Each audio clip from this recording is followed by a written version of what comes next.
Hey everyone, and welcome back. Let's jump in, and we are going to be talking about styles.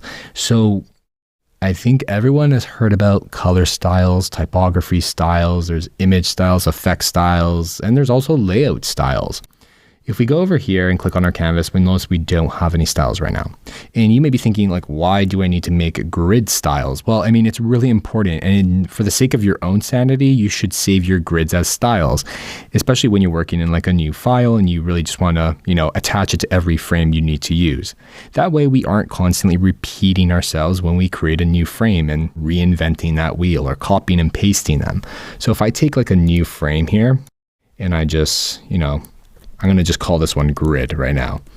If I take this new frame and I want this grid on this frame because it's a pretty cool frame and it matches in terms of the breakpoint. So I can copy this grid, like the properties here, and with Command C or Control C, and go to my grid and paste it.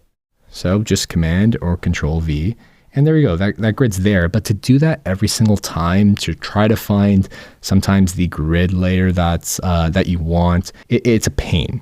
Now, the way we can get around this is that we're going to turn this grid into a style. Let's jump right in. This keeps everything in one nice, neat place. So when you need to apply it to a frame, you just basically select that style easily. So the way to create a grid style is you jump right into here and you press this little style icon. And here you can just, once you've pressed that, it's going to pop this dialog box and you can just name it whatever you want. You can say desktop, and this is the naming convention for like foldering. So you use that slash and you can say desktop/L for large. And there we go. And, I can say this one as well. I could say, oops, that's for searching. I'm going to press that plus button and then I'm going to do the same thing. I'm going to say desktop/XL. So if I do want to, apply that, I can. Now you can even just go here, click on that frame, go to your layout grid and click that style button. And you can apply whatever style you want. And just like that, we have created a grid style. Now you can't stack styles upon one another.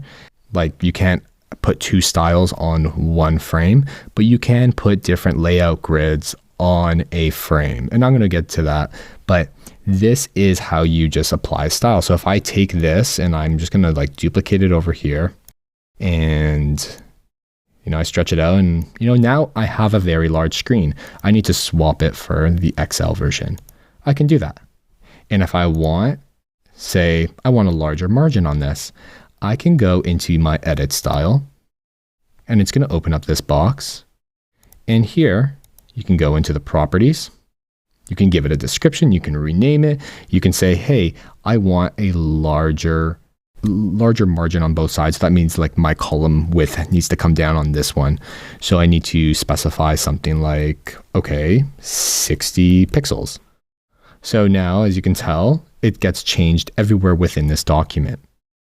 So that's how you're going to use styles to basically create some pretty awesome, reusability within your file that you're using. I definitely, if you don't have the free account of Figma, you can actually publish these styles by just going up here, publish your styles and components, and you can publish those. You won't be able to publish components if you have any, because if you're on a free account, you can't do that. You can publish styles though, and you can access them across files. So that is how you create a grid style.